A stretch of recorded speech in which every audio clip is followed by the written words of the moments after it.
everyone. Welcome back to Pouring Takes. I'm Charlie Van. And I am Rayya, coming live to you at Harwood Tavern. Our place, Rayya. It's our regular spot where we enjoy all the sports and the drinking. We sing karaoke together? We do. Well, not lately. Now you've been finding the solo songs. I mean, sometimes you gotta go out and be a little Justin Timberlake in this business. That's true. You gotta leave your NSYNC members behind. But a reunion. That's true. Is what the people want. And we're back. We've been on a 2-week hiatus. A much needed break. I mean, you were back home in Houston. I was. Yep. Our producer Tanner, congrats again on your honeymoon in Mexico. And you working the Dallas International Film Festival. There we go. Yeah, it's still working. Still out there talking, but it was a blast. It was a fun time, but glad we're back here. And we're back home. Back literally. home bar. Our cheers. So. Yes. So what are you drinking at our home bar today? Well, since it is our home bar, usually our classic, got a little bit of Jack and Coke. Victory whiskey, as I like to call it, because of our Dallas Mavs and Stars. So cheers to that. What about you? We'll get into that here in a minute because we have a lot to talk about. I went with a springy summer classic. This is Deep Eddy's grapefruit and soda, and our bartender Jeremy, who we love. Yes, shout out to Jeremy so over there, much, always taking care of us. Took care of us today. You guys gotta come by and visit us, or visit the bar. Yes, come by, visit us. But definitely come by in the bar. I mean, they have trivia tomorrow night, karaoke on Fridays, and a bunch of sports watching with our Dallas Mavs and Stars. So we're excited. This is a great spot to watch sports. TVs around everywhere. There's not a bad seat in the house, and the food is to die for. And they had a heck of a great, awesome turnout. Draft night was here for their draft party. It was so much fun. Place was packed. The energy was high, especially with some of the crazy picks that we saw in that first round. Yeah, we can touch on that a little bit later. Yeah. But like you said, we've been here for Cowboy games, Mavs games, World Cup soccer. We've had so many memories here. Like the day we were here for 12 hours straight. Yes, we put in work, overtime too, a little extra overtime. We saw 3 shift changes. Yes, we did. And we're friends with all of them. So thank you for their support of us, and always a good spot. So let's get right into it. Let's go. We can have a little Dallas sports therapy. Let's talk about what's making us over the moon happy right now. Well, I mean, look at our attire. We're not wearing mourning, like grieving attire here. Nope, we did not wear black today. We did not. So cheers to the Dallas Stars winning last night, Game 7 over the Vegas Knights. Oh, let's do the shot. Oh yeah, let's do the shot. That's right, victory shot. And of course, it's our classic green tea. Green tea, for the Stars, but green is also a Mavs color. That is true.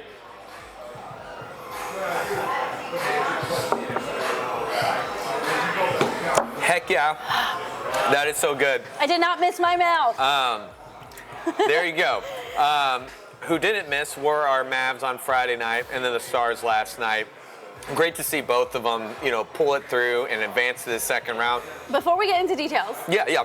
How awesome is it to be living in this moment?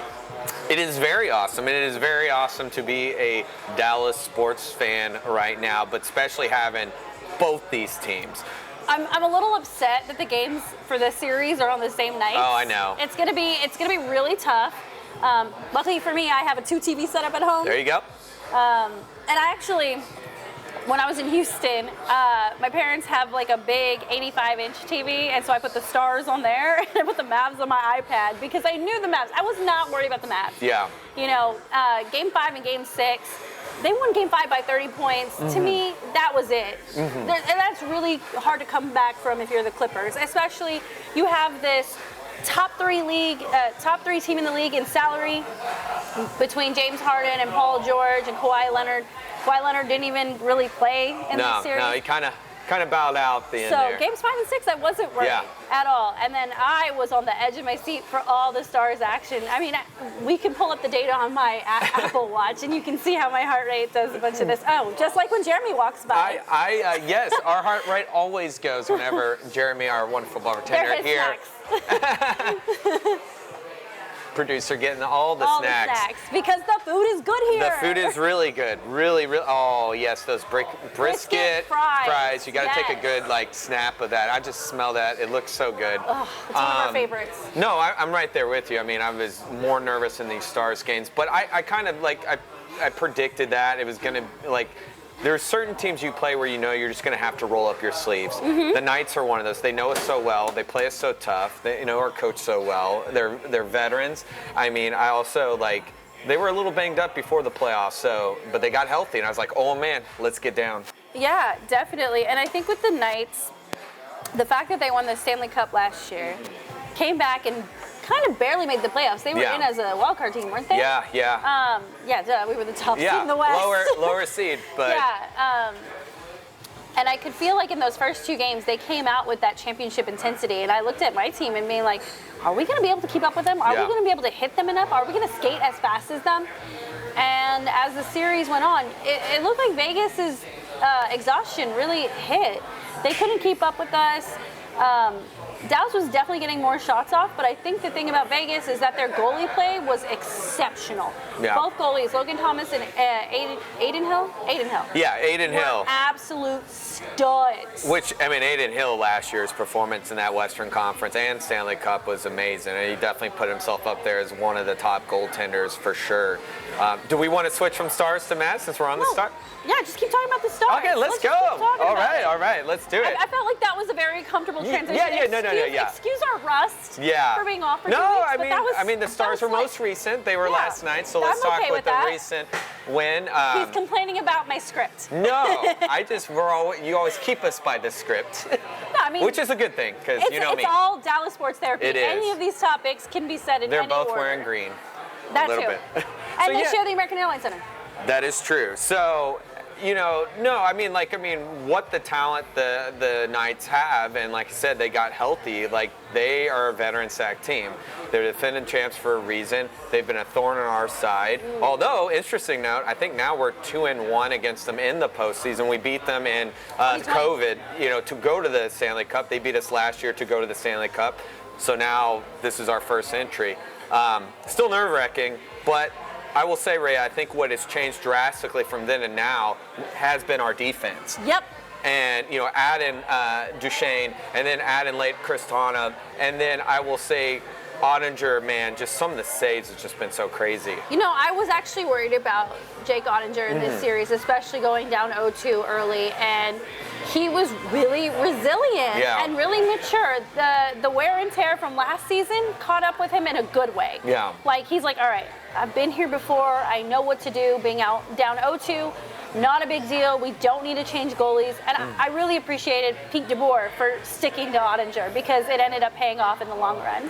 Yeah, and I like Wedgwood a lot, but I don't think he's quite ready for this moment. And I think even last year, Ottinger, though, you can obviously see when we're talking about Aiden Hill, the experience with Aiden Hill, but I feel like he earned his right. And especially that last half of this season, you really see the confidence. Yes. And there was so much confidence in this series with him. And then I would say the third catalyst, what it's got is Wyatt freaking Johnson. What a absolute baller. 20 years old. Can't even have a beer. I think his birthday is coming right up real quick. In a couple weeks. In a couple weeks. Nope, but he's home with Daddy Pavelski, learning everything, absorbing, and it's absolutely paying off. He is the star of the stars. Well, it's kind of like we just had National Star Wars Day. It's like Obi-Wan and Luke Skywalker. Yeah. But also credit to Logan Stanko, who's had a heck of a first round, just got called up mid-halfway season, and to have the run that he's had. But the supporting cast is all doing their parts. The chemistry on this team is absolutely flawless. These men love each other. They can read each other's minds. They're moving really well. But let me tell you this, the unsung hero, the guy doing the dirty work, Jamie Benn, is my man, Yeah, Jamie I was going to Benn. say yes. I mean, his checks, man, he checks without even checking. Jamie Benn is bringing the aggression that this team had been lacking all season long. Yeah. He is getting in everybody's face, and I am loving, I'm not loving it, I loved it because it's over now. Yeah. I loved his rivalry with Mark Stone, the captain of the Vegas Golden Knights. I thought that really like lit a fire under this team. And I mean, you heard that home crowd. Anytime Stone had the puck, the entire stadium booed. I loved it. Well, there's a little chip on the shoulder from last year's series, and you know, we did see that foul, that angry foul from Ben, but at least now it's been in the confines of what is fair, and he's focusing that aggression in the right way. But I mean, like you said, like he's leading by example. He's leading by example. All I ever wanted from my captain. Well, and that's what I love about it. We just got better all around, and we're focused. We're not getting too crazy. The shots on goal has been great, and we don't get flustered. So what are you nervous about going into the series with Colorado? Well, I mean, here's another team that this is a team when it comes to postseason, you're going to have to roll up your sleeves again. Yeah, I'm nervous about they're going. Previous winners. I'm nervous about a long stretch because these take a lot out of you. Mm-hmm. You know, despite us being number one, I mean, we went through 2 Game 7s last year. Yeah. And how grueling. And it should go 7. It should. Now, granted, last time we beat them, we did go on to the Stanley Cup. So there's history there. But they are one of those postseason teams that are usually favored because they do have so much success. They have so much veterans. Don't look at what their seeding are. They play hard. My nervous is how's Ottinger going to, can he keep that up? The defense. Yep. I'm not worried about our offensive prowess. We're faster, I think.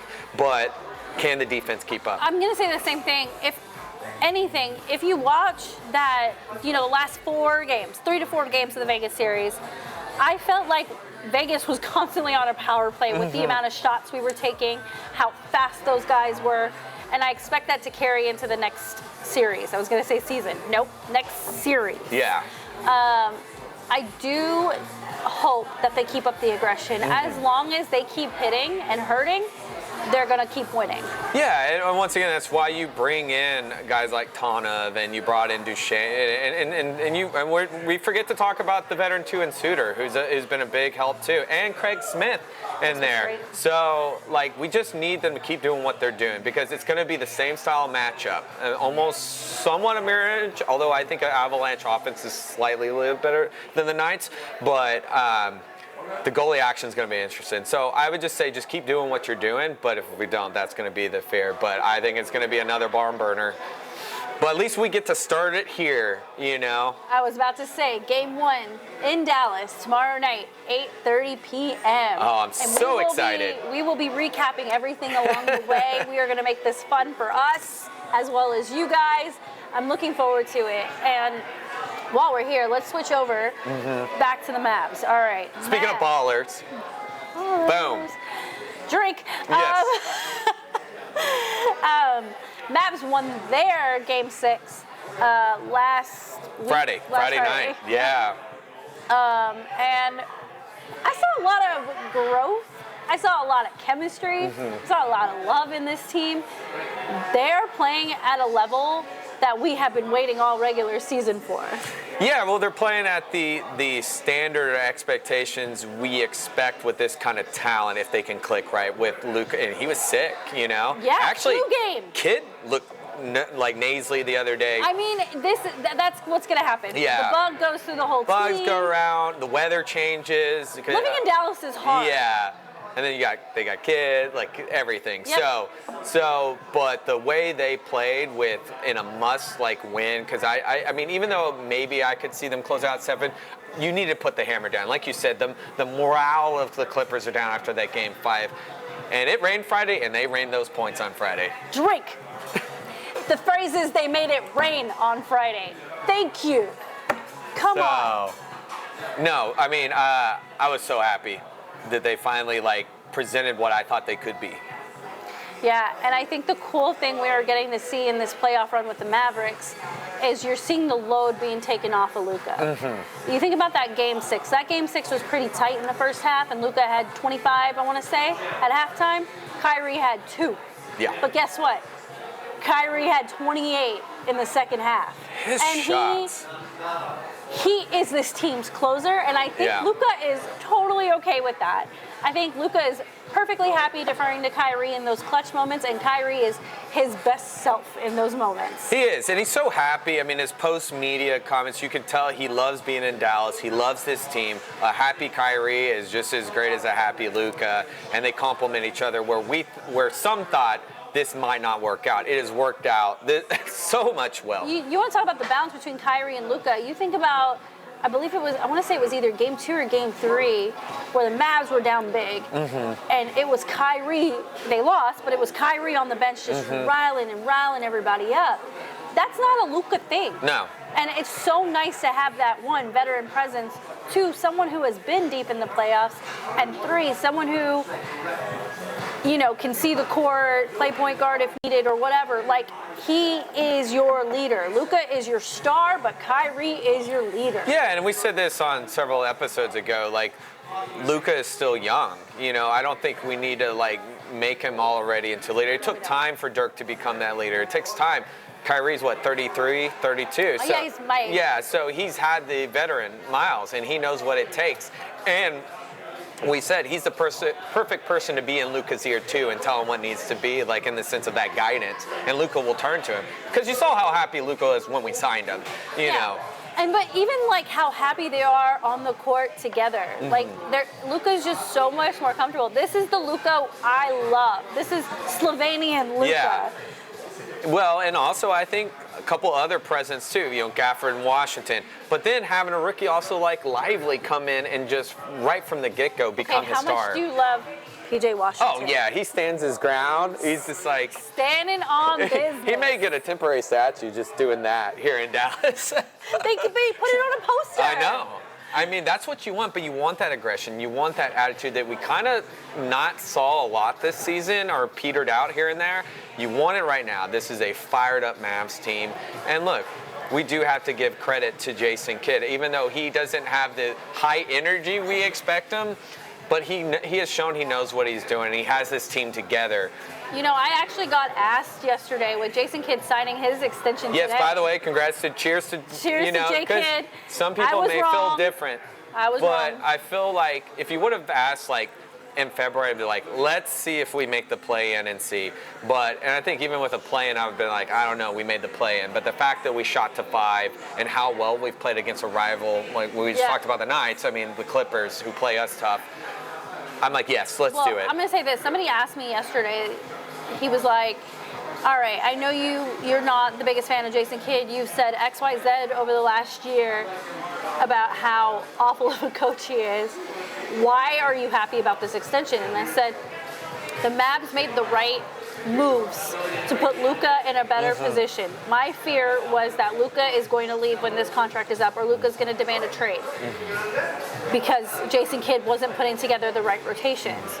To be fair, he really didn't have the right personnel to put those rotations with. He was overloading Luka because that was the only way he was able to win games. Now you've got Kyrie at full strength, you've got Daniel Gafford, you've got PJ Washington, you have a legitimate bench. He plays 11 guys a night. Do you remember the days when Rick Carlisle would only play 6 or 7? Yeah.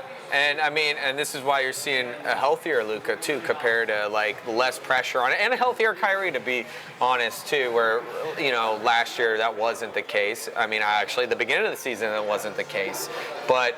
He made a right decision. You're saying with the line. It's also, I mean, kudos to Cuban too, to getting this squad in and getting what Luka needs and what Kyrie needs. Yeah. And also putting Kidd in success. Kidd's not a vocal guy, but he is a player's coach. That is exactly what Cuban said he wanted.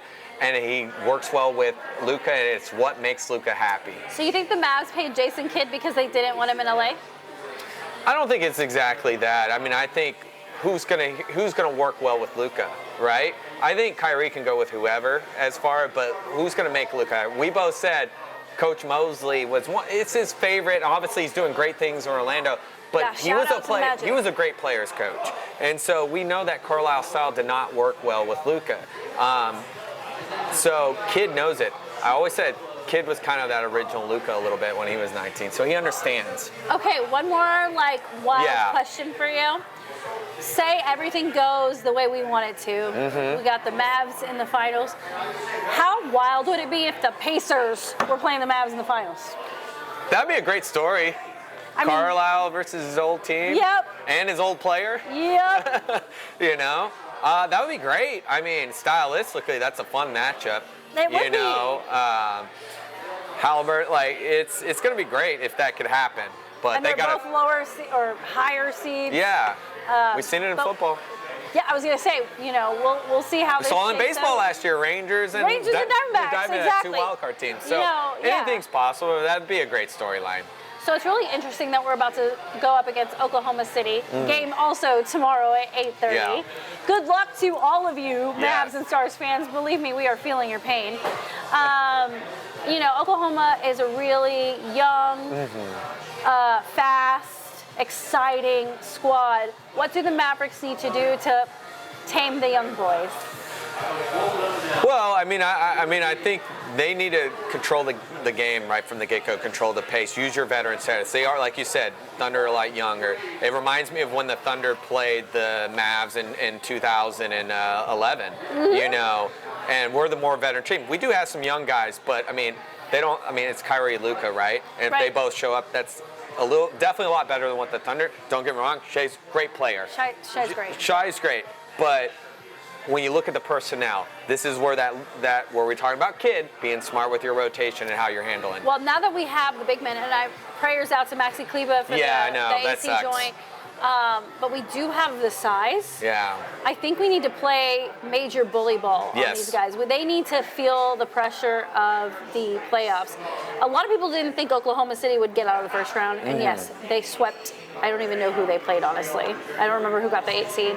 The Pelicans. But they also didn't have Zion either. Okay, so that's going to be the difference. I think who is more aggressive is going to win that series, and I think the Mavs are very capable of playing said bully ball. I mean, Luka's a great defender. Everybody forgets he's a great defender, and the way he shut down Paul George and James Harden himself should tell you everything you need to know. This team, their defensive efficiency has increased dramatically since in the last month of the season. No, definitely, and just mentioning not having Zion, that's your big guy. You just mentioned, you got Lively in there, you got Washington. He's gonna stand on his. Stand on his what, Charlie? On his ground, his hill. The phrase is drink. The phrase is stand on business. Stand on business hill? I know you're not Gen Z. I'm here to help you. I know. I don't know what a Riz is. I don't know any of these things. Ray's gonna have a Gen Z class. That's your beige flag. Beige flag. But no, I think you're right. Play bully ball. You got the veterans, and I think it's gonna come out to see what those lineup changes. But play smart. Yeah, I'm really excited. I want to see the Mavs go big, go hard. Make them thunderstruck. Hey. We could play Thunderstruck on this. Can we not? Yeah, it's a drinking game that's anytime there's Thunderstruck, it's... You drink whenever, you have to pass it along when the word thunder is said. Anyway, moving on. So yes, both games, like I said, tomorrow, 8:30. Good luck. Pick the better one. I don't know. Try to watch them both. That's what I'm going to do. Double TV or come to Hardwood Tavern They will be on. tomorrow night. You should. And definitely come watch them. Do you want to come over tomorrow night? We'll see. It'll be a possibility. All right, let's move on. We had the NFL draft while we were on our hiatus. We fully expected more fireworks, and there were fireworks in the picks, but for the Cowboys, it was pretty much chalk. And after the draft, we were all kind of feeling a little meh.